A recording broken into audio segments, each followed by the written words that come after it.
കഴിഞ്ഞ 85 ദിവസം നീണ്ടുനിന്ന കാർഗിൽ വാറിനു ശേഷം പാകിസ്ഥാൻ അതിനുശേഷവും നിരന്തരമായി ഇന്ത്യയിലേക്ക് ആക്രമണങ്ങൾ അഴിച്ചുവിട്ടുകൊണ്ടിരുന്നു.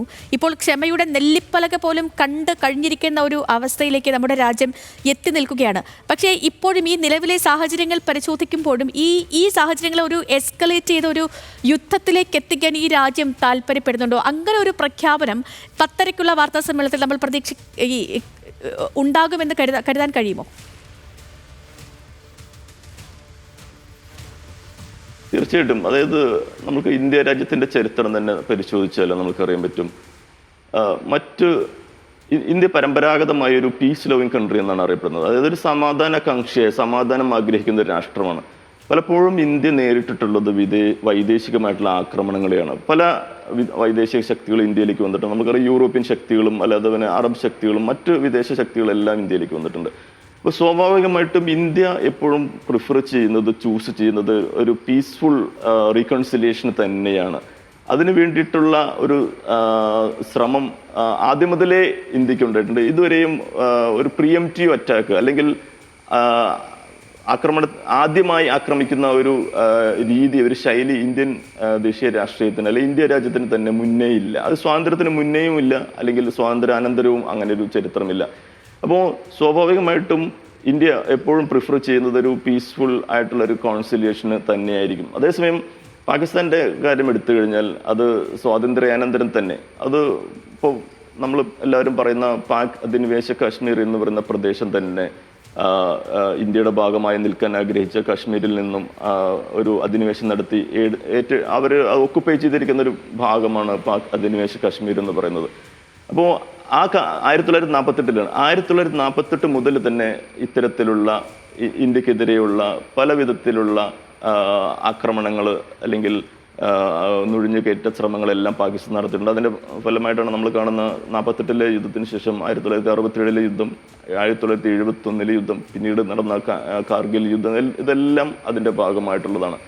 പക്ഷേ ഇതിന് പലപ്പോഴും ഒരു കോൾഡ് വാറിൻ്റെ കാലഘട്ടത്തിൽ ഒരു പശ്ചാത്തലം നമുക്കുണ്ടായിരുന്നു എന്നുള്ളത് നമ്മൾ കാണേണ്ടത്. ശീതയുദ്ധാനന്തരം അമേരിക്ക വളരെയധികം പാകിസ്ഥാൻ രാഷ്ട്രീയത്തിൽ ഇൻവോൾവ് ചെയ്യുന്നതായിട്ട് നമ്മൾക്കറിയാം. അതായത് ഇന്ത്യയും പാകിസ്ഥാനും സ്വാതന്ത്ര്യം നേടിക്കഴിഞ്ഞ ഉടനെ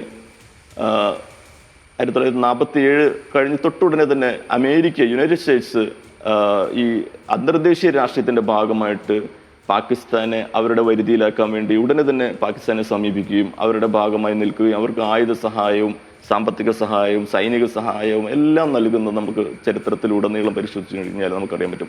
അതേസമയം ഞാൻ ആദ്യം പറഞ്ഞതുപോലെ ഇന്ത്യ ചെയ്തത് എന്താണെന്ന് വെച്ച് കഴിഞ്ഞാൽ ഒരു അന്തർദേശീയ രാഷ്ട്രീയത്തിലെ ഒരു നിഷ്പക്ഷമായ സമീപനത്തിന്, അതായത് ഏതെങ്കിലും നമുക്കറിയാം 1945-ലെ ലോകയുദ്ധാനന്തരം അന്തർദേശീയ രാഷ്ട്രീയത്തിൽ 2 വലിയ സഖ്യങ്ങൾ രൂപപ്പെടുകയുണ്ടായി. അതായത് ഒന്ന് അമേരിക്കയുടെ നേതൃത്വത്തിലുള്ള ഒരു ശക്തിയും രണ്ടാമത് സോവിയറ്റ് യൂണിയന്റെ നേതൃത്വത്തിലുള്ള രണ്ടാമതൊരു വലിയ രാഷ്ട്രീയ ശക്തിയും രൂപക്കൊള്ളുകയാണ്. അത് ലോകത്തെ എല്ലാ രാഷ്ട്രങ്ങളെയും അവരുടെ സഖ്യത്തിലേക്ക് കൂട്ടിച്ചേർക്കുന്നതിന് വേണ്ടിയിട്ട് ഈ 2 ലോക രാഷ്ട്രീയ ശക്തികൾ അന്ന് ശ്രമിച്ചുകൊണ്ടിരിക്കുകയായിരുന്നു. 1991-ൽ സോവിയറ്റ് യൂണിയൻ തകരുന്നത് വരെയും അതിനുള്ള വലിയ പരിശ്രമങ്ങളുണ്ടായിരുന്നു.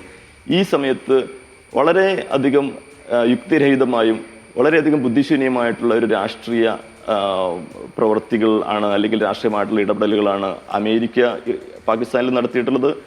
പാകിസ്ഥാന്റെ ഭാഗത്തു നിന്നും അത്തരത്തിലുള്ള യുക്തിരഹിതമായിട്ടുള്ള ഒരു നടപടികൾ മാത്രമാണ് നമുക്ക് കാണാൻ കഴിയുന്നത്. ഏറ്റവും പ്രധാനമായും തന്നെയാണ്. കാരണം ഈ വലിയൊരു വിവേചന ബുദ്ധി ഇല്ലാത്ത അല്ലെങ്കിൽ തിരിഞ്ഞും പിരിഞ്ഞും ഒന്നും നോക്കാത്ത ഒരു രാജ്യമാണ് പാകിസ്ഥാൻ എന്നുള്ളതാണ് നമ്മളെയും ആശങ്കപ്പെടുത്തുന്ന ഒരു കാര്യം. ഇപ്പോൾ ഇന്ത്യയുടെ ഭാഗത്തു നിന്നുണ്ടായ ഒരു ആക്രമണമാണെങ്കിലും അവരുടെ ഈ സൈനിക ക്യാമ്പുകളെയോ അവരുടെ സിവിലിയൻസിനെയോ ഒന്നും തന്നെ ഇന്ത്യ ആക്രമിച്ചില്ല. ഭീകര താവളങ്ങളെ മാത്രമാണ് ആക്രമിച്ചത്. അതിനുശേഷം പാകിസ്ഥാന്റെ ഭാഗത്തു നിന്നും പ്രകോപനം ശക്തമായതിന് പിന്നാലെയാണ് മറ്റൊരു തലത്തിലേക്ക് ഇന്ത്യയിൽ നിന്നുള്ള ആക്രമണം പോലും എത്തിയത്. ഡോക്ടർ ജാബിർ, ഇപ്പോൾ നമ്മൾ ഈ പറയുമ്പോൾ ഇന്നലെ മിനിസ്റ്റർ ഓഫ് എക്സ്റ്റേണൽ അഫയേഴ്സിന്റെ വാർത്താ സമ്മേളനത്തിൽ അവർ പറഞ്ഞത് തുർക്കി നിർമ്മിത ആയുധങ്ങളാണ് പാകിസ്ഥാന്റെ ഭാഗത്തു നിന്നും കൂടുതലായി ഉപയോഗിക്കപ്പെട്ടത് എന്നാണ്. ഇന്നലെ കണ്ടെടുത്ത ഒന്നുണ്ട്, അത് ഈ പീപ്പിൾസ് ലിബറേഷൻ ആർമി ഉപയോഗിച്ച ഈ പീപ്പിൾസ് ലിബറേഷൻ ആർമിയുടെ നിർമ്മിതമായ ഒരു ഉപകരണം PL-15 മിസൈൽ, അത് പഞ്ചാബ് ഭാഗത്ത് നിന്നും കണ്ടെത്തിയിരുന്നു ഇന്നലെ. അപ്പോൾ അങ്ങനെ വരികയാണെങ്കിൽ നമുക്കറിയുന്ന പോലെ ഇപ്പോൾ ഈ ഈ പാകിസ്ഥാനും ചൈനയും അവർ അയൺ ബ്രദേഴ്സാണ്, കാലാകാലങ്ങളായിട്ടുള്ള ഈ ബന്ധം വച്ച് സൂക്ഷിക്കുന്നവരാണ്. ഇന്ത്യയെ വെച്ച് നോക്കുകയാണെങ്കിൽ ഇവർ നാച്ചുറൽ എനിമീസുമാണ്. അപ്പോൾ അങ്ങനെ വരികയാണെങ്കിൽ ഈ പാകിസ്ഥാന്റെ ആയുധപുരയിലുള്ള 80% ചൈനീസ് നിർമ്മിത ആയുധങ്ങളാണ്. ഇപ്പോൾ ഇങ്ങനെ നിലവിലെ സാഹചര്യം പോവുകയാണെങ്കിൽ ചൈന നിലവിലെ ഒരു സാഹചര്യത്തിൽ ഒരു ആക്റ്റീവ് റോൾ പ്ലേ ചെയ്യുന്നു എന്ന് നമ്മൾ കരുതേണ്ട ഒരു സമയത്തിലേക്ക് എത്തിയിട്ടുണ്ടോ? തീർച്ചയായിട്ടും അത് ഞാൻ ആദ്യമേ സൂചിപ്പിക്കാൻ കരുതിയിരിക്കുന്നു. പക്ഷേ നിങ്ങൾ സംസാരിച്ചതിലൊരു വിഷയത്തിലൊരു പ്രശ്നം എന്താണെന്ന് വെച്ച് കഴിഞ്ഞാൽ, പരമ്പരാഗതമായി പാകിസ്ഥാൻ ചൈനയുമായിട്ടുള്ള അലയൻസ് ഉള്ള രാജ്യമല്ല. അതായത് പാകിസ്ഥാൻ, ഞാൻ ആദ്യം പറഞ്ഞ പോലെ സ്വാതന്ത്ര്യാനന്തരം ഉടനെ അലയൻസ് വന്നിട്ടുള്ളത് അമേരിക്കയുമായിട്ടാണ്, യുണൈറ്റഡ് സ്റ്റേറ്റ്സുമായിട്ടാണ് ഉള്ളത്. അതായത് ഇപ്പോൾ പാകിസ്ഥാനെ കുറിച്ച് പഠിക്കുന്ന പല ഗവേഷണങ്ങളും നിരവധി ഗവേഷണങ്ങളൊക്കെ നമ്മൾ വായിച്ചു നോക്കി കഴിഞ്ഞാൽ, ഗവേഷണ പ്രബന്ധങ്ങൾ നോക്കി കഴിഞ്ഞാൽ അതിനകത്ത് പലപ്പോഴും ഉപയോഗിക്കുന്ന ഒരു ടേമാണ് ആർമി അമേരിക്ക അല്ല.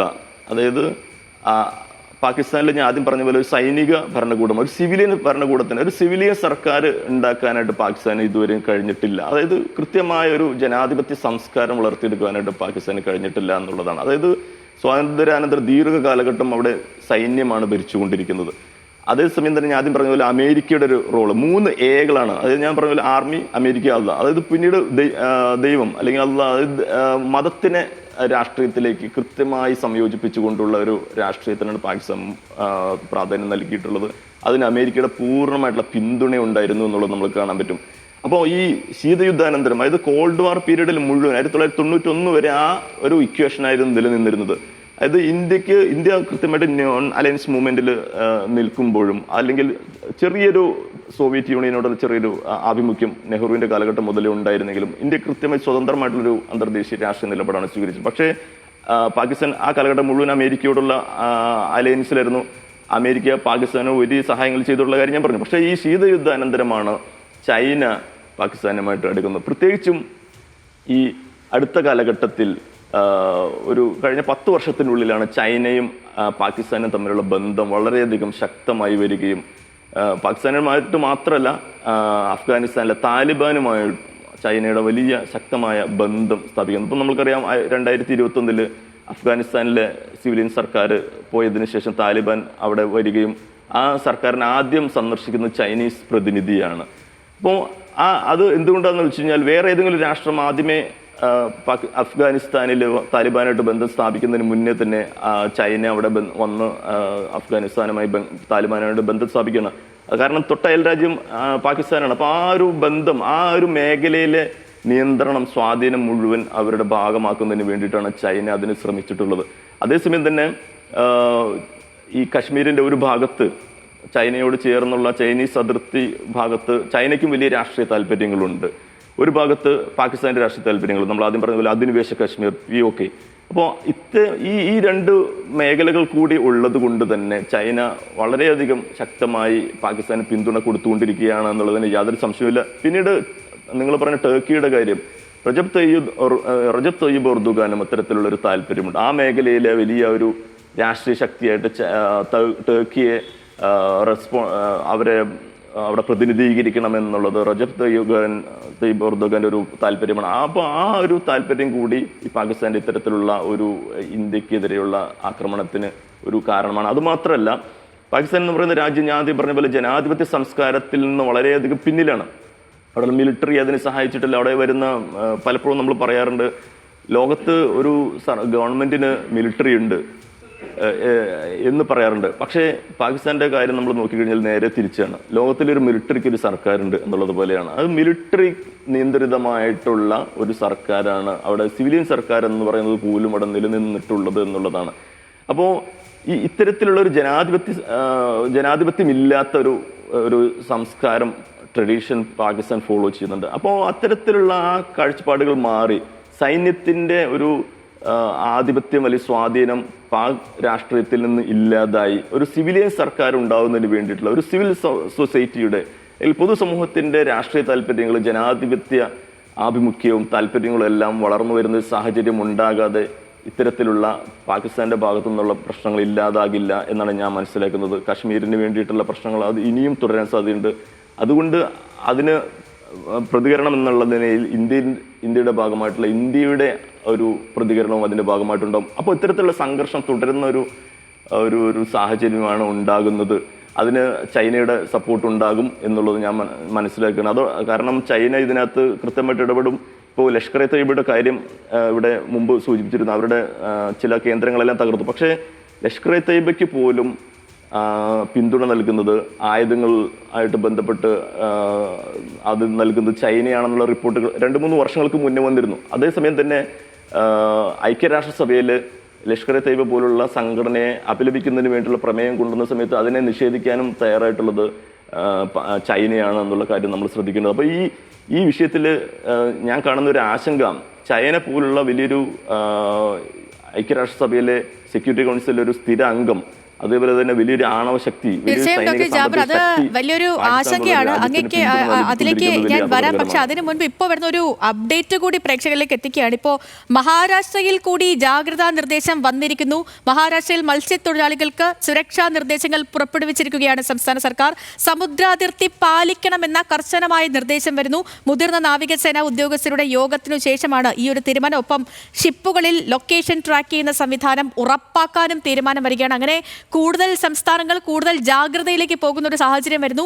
പാകിസ്ഥാന്റെ ഭാഗത്തു നിന്നും കടുത്ത രീതിയിലുള്ള പ്രകോപനങ്ങൾ വരുന്നു എന്ന് വേണം നമുക്ക് ഈ നിലവിലെ ഈ വരുന്ന റിപ്പോർട്ടുകളിൽ നിന്നും മനസ്സിലാക്കാൻ. നമുക്ക് അതുമായി ബന്ധപ്പെട്ടുള്ള വിവരങ്ങളിലേക്ക് പോകാം. നമുക്കൊപ്പം ഡോക്ടർ ജാബിർ തുടരുന്നുണ്ട്.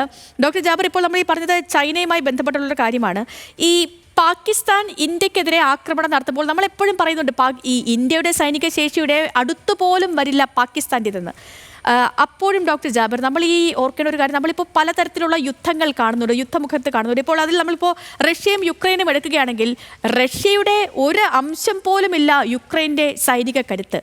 പക്ഷേ കഴിഞ്ഞ 2 വർഷമായി 2 രാജ്യങ്ങളും യുദ്ധത്തിലാണ്.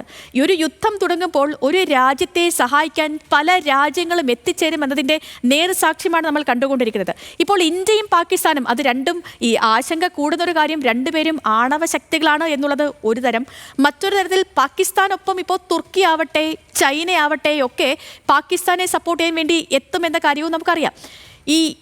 ഇതിനൊക്കെ പുറമെ ഈ 2 സാഹചര്യങ്ങൾ നിലനിൽക്കുമ്പോഴും ഡോക്ടർ ജാബിർ ആശങ്കപ്പെടുത്തുന്ന ഒരു കാര്യം, പാകിസ്ഥാൻ സൈന്യത്തിൻ്റെ കൈവശമുള്ളതിൻ്റെ ഇരട്ടിയിലധികം ആയുധങ്ങൾ പാകിസ്ഥാൻ പോറ്റി വളർത്തുന്ന ഭീകരരുടെ പക്കലുണ്ട് എന്നുള്ളതാണ്. ഇപ്പോഴും സൈന്യം ഇന്ത്യയിലേക്ക് ആക്രമണം നടത്തുന്നത് ഈ ഭീകരരെ കൂടി കൂട്ടുപിടിച്ചുകൊണ്ടാണ് എന്നുള്ളതാണ്.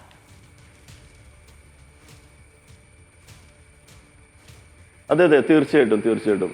അതായത് ഈ ആയുധങ്ങളുടെ കാര്യം നമ്മൾ പറഞ്ഞാൽ അത് വളരെയധികം സങ്കീർണമായിട്ടുള്ള ഒരു വിഷയമാണ്. ഇപ്പോൾ അഫ്ഗാനിസ്ഥാനിലെ താലിബാൻ എന്ന് പറയുന്ന ഒരു ഗോത്ര കേന്ദ്രീകൃതമായ ഒരു സംഘം അഫ്ഗാനിസ്ഥാൻ പോലുള്ള ഒരു പുരാതന രാഷ്ട്രത്തെ, ഒരു പ്രദേശത്തെ പിടിച്ചെടുത്തു. നമ്മൾ ആലോചിച്ച് നോക്കൂ, എങ്ങനെയാണ് അവർക്കത് സാധിച്ചത്? നമ്മൾ ഭയങ്കര ചിന്തിക്കേണ്ട, ചർച്ച ചെയ്യേണ്ട ഒരു വിഷയമാണ് അത്. എങ്ങനെയാണ് താലിബാൻ പോലുള്ള ഒരു ആൾക്കൂട്ടം എങ്ങനെയാണ് അഫ്ഗാനിസ്ഥാൻ പിടിച്ചെടുത്തുന്നുള്ളത്? അവർക്ക് കൃത്യമായ ആയുധ, അതേപോലെ സാമ്പത്തിക സ്രോതസ് വിവിധ ഇടങ്ങളിൽ നിന്ന് ലഭിക്കുന്നുണ്ട് രഹസ്യമായിട്ട്. അപ്പോൾ പാകിസ്ഥാനിൽ പ്രവർത്തിക്കുന്ന ഇത്തരത്തിലുള്ള ഗ്രൂപ്പുകൾ, ലഷ്കർ തൊയ്ബ, അതുപോലെ തന്നെ ജെയ്ഷെ മുഹമ്മദ്, ഹിസ്ബുൽ മുജാഹിദീൻ, അത്തരത്തിലുള്ള സംഘടനകൾക്ക് എല്ലാം പാകിസ്ഥാനിലേക്ക് ഒന്നുകിൽ ചൈനയിൽ നിന്ന്, മുമ്പത് യുണൈറ്റഡ് സ്റ്റേറ്റ്സിൽ നിന്നായിരുന്നു, ചൈനയിൽ നിന്ന് കൃത്യമായിട്ടുള്ള സോഴ്സുകൾ, ഈ ആയുധങ്ങൾ കൃത്യമായിട്ട് ലഭിക്കുന്നുണ്ട്. ഇതുകൊണ്ട് തന്നെയാണ് ഈ ഇന്ത്യക്കെതിരെയുള്ള ഈ ആക്രമണങ്ങളെല്ലാം അവർ നടത്തിക്കൊണ്ടിരിക്കുന്നത് എന്നതിന് യാതൊരു സംശയവുമില്ല. ഇപ്പോൾ ഇത്തരത്തിലുള്ള ഒരു പ്രശ്നമായിരുന്നില്ല ഉക്രൈനിലുണ്ടായിരുന്ന അവരുടെ ഒരു ഉപദേശീയതയുടെ ഭാഗമായിട്ടുണ്ടായിരുന്ന ഒരു പ്രശ്നമാണ്. അപ്പോൾ ഞാൻ മനസ്സിലാക്കുന്നത് ഇത് ഒരുപക്ഷെ ചൈനയും അമേരിക്കയും തമ്മിലുള്ള, യുണൈറ്റഡ് സ്റ്റേറ്റ്സും തമ്മിലുള്ള ഒരു ട്രേഡ് വാറിൻ്റെ മറ്റൊരു ഭാഗമായിട്ട് കാണേണ്ട ഒന്നാണ് ഈ ഇന്ത്യ പാകിസ്ഥാൻ കോൺഫ്ലിക്റ്റ് എന്നുള്ളത്. നമുക്കിതൊരു വാറെന്ന് വിളിക്കാൻ കഴിയില്ല, ഇതൊരു യുദ്ധമല്ല. പലപ്പോഴും മാധ്യമങ്ങളെല്ലാം ഇതിനെ തെറ്റിദ്ധരിപ്പിക്കുന്നത് ഒരു യുദ്ധമായിട്ടൊന്നും മാറിയിട്ടില്ല, ഒരു പൂർണ്ണതോതിലുള്ള യുദ്ധമായിട്ടൊന്നും മാറിയിട്ടില്ല. ഒരു അതിർത്തിയിൽ നടക്കുന്ന ഒരു കോൺഫ്ലിക്റ്റ് മാത്രമാണ് ഇത് ഉള്ളത്. അപ്പോൾ ഇത് കൂടുതൽ രൂക്ഷമായ തലത്തിലേക്ക് പോകാനുള്ള സാധ്യതയുണ്ട്. പിന്നെ നിങ്ങൾ പറഞ്ഞ മറ്റൊരു കാര്യം, അപ്പോൾ 1971 ഇന്ത്യ ആണവ രാജ്യമായിട്ട് മാറി, ആണവായുധങ്ങൾ നേടിയ രാജ്യമായി ആണവ പരീക്ഷണം നടത്തി. 1998 പൊഖ്രാനിൽ ഇന്ത്യ ആണവ പരീക്ഷണം നടത്തി. അതിൻ്റെ തൊട്ട് കഴിഞ്ഞ ദിവസങ്ങളിൽ പാകിസ്ഥാനും ഈ ആണവ പരീക്ഷണം നടത്തി ആണവായുധങ്ങൾ അവർക്ക് കൊണ്ടുവന്ന് തെളിയിക്കുകയുണ്ടായി. അപ്പോൾ ഇത് കൃത്യമായി ഈ അന്തർദേശീയ രാഷ്ട്രീയത്തിൽ ഇന്ത്യയെയും പാകിസ്ഥാനെയും നിരീക്ഷിക്കുന്ന രാഷ്ട്രങ്ങളുടെ അല്ലെങ്കിൽ ചൈനയുടെ തന്നെ ഒരു പങ്ക് തന്നെയാണ് എന്നാണ് ഞാൻ കരുതുന്നത്. ഒരിക്കലും പാകിസ്ഥാന് സ്വന്തമായി ഒരു ആണവ പദ്ധതി വികസിപ്പിക്കുന്നതിന്, ആണവായുധങ്ങൾ വികസിപ്പിക്കുന്നതിനുള്ള സൗകര്യങ്ങളില്ല. തീർച്ചയായും അത് ചൈനയുടെ പിന്തുണയോട് കൂടി മാത്രം വികസിപ്പിച്ചിട്ടുള്ളതാണ്. അതായത് ഞാൻ ആദ്യം പറഞ്ഞ പോലെ കശ്മീർ എന്ന് പറയുന്ന ആ പ്രദേശത്തിൽ പാകിസ്ഥാനുള്ളതുപോലെ തന്നെ ചൈനയ്ക്ക് ഒരു ഭാഗത്ത് വലിയ താല്പര്യങ്ങളുണ്ട്. ഈ താല്പര്യങ്ങൾ സംരക്ഷിക്കുന്നതിന് വേണ്ടിയിട്ട് പാകിസ്ഥാനെ ഒരു മറയാക്കി ചൈന ഉപയോഗിക്കുന്നതായിട്ട് നമുക്ക് മനസ്സിലാക്കാം. പിന്നെ നമ്മൾ ഏറ്റവും അപകടകരമായിട്ടുള്ളൊരു സ്ഥിതിവിശേഷം എന്താണെന്ന് വെച്ചാൽ 160-ലേറെ ആണവായുധങ്ങൾ ഇന്ത്യക്കുണ്ട്. അതോടൊപ്പം തന്നെ പാകിസ്ഥാൻ അത്രത്തോളം ആണവായുധങ്ങൾ കൈവശം വെച്ചിട്ടുണ്ട് എന്നുള്ളതാണ്. ഇപ്പോൾ ആണവായുധത്തിൻ്റെ അത്രത്തോളം ശക്തിയുള്ള ആയുധങ്ങൾ എന്തായാലും ഭീകര ഗ്രൂപ്പുകൾക്ക് ഉണ്ടാകാൻ സാധ്യതയില്ല. ഒരുപക്ഷെ ഭീകരത കൈവശപ്പെടുത്താം എന്നുള്ളൊരു സാഹചര്യം പാകിസ്ഥാനിലുണ്ട്. ആണവായുധങ്ങൾ പ്രയോഗിക്കപ്പെട്ടു കഴിഞ്ഞാൽ അതിഭീകരമായ ഒരു സ്ഥിതിവിശേഷത്തിലേക്കായിരിക്കും ഈ ദക്ഷിണേഷ്യ മാറുന്നത് എന്നുള്ളത് നാം മനസ്സിലാക്കേണ്ടത്. ഇപ്പോൾ തന്നെ എനിക്ക് ഏറ്റവും അധികം ആശങ്കയുണ്ടാക്കിയ ഒരു വിഷയം എന്താണെന്ന് വെച്ചാൽ 1945 അമേരിക്ക ജപ്പാനിലെ ഹിരോഷിമയിലും നാഗസാക്കിയിലും ആണവായുധങ്ങൾ വർഷിച്ച് അവിടെ വലിയ ദുരന്തങ്ങൾക്കും കെടുതികൾക്കും കാരണമായതിനു ശേഷം 2 രാഷ്ട്രങ്ങൾ, ആണവായുധങ്ങൾ കൈവശം വെച്ചിട്ടുള്ള 2 രാഷ്ട്രങ്ങൾ ഏറ്റുമുട്ടുന്നത് ഇതാദ്യമായിട്ടാണെന്നാണ് ഞാൻ മനസ്സിലാക്കുന്നത്. 1962 സോവിയറ്റ് യൂണിയനും അമേരിക്കയും ക്യൂബൻ മിസൈൽ ക്രൈസിസ് എന്ന് പറയുന്നൊരു വിഷയം നമ്മളുണ്ടായത് നമുക്ക് ചരിത്രത്തെ പരിശോധിച്ച് നോക്കിയാൽ അറിയാൻ പറ്റും. അതായത് സോവിയറ്റ് യൂണിയൻ ക്യൂബയിൽ കൊണ്ടുവന്ന് അമേരിക്കയ്ക്കെതിരെ ആണവ മിസൈലുകൾ സ്ഥാപിക്കുകയുണ്ടായി. അമേരിക്കയിൽ നിന്ന് വളരെ അടുത്ത രാജ്യമാണ് ക്യൂബ. പക്ഷേ അന്തർദേശീയ രാഷ്ട്രീയത്തിൽ പല രാഷ്ട്രീയ ശക്തികളും ഇടപെട്ടുകൊണ്ട് തന്നെ ആ പ്രശ്നത്തിന് പരിഹാരം നേടുവാനായിട്ട് സഹായിച്ചു. അതിന് പരിഹാരം കണ്ടു. അങ്ങനെ അതൊരു ആണവ യുദ്ധത്തിലേക്ക് പോയിട്ടില്ല. പക്ഷേ ഇവിടെ അതിൻ്റെ ഒരു അടുത്ത് തന്നെ നമ്മൾ വന്നിരിക്കുകയാണ് എന്നുള്ളതാണ്.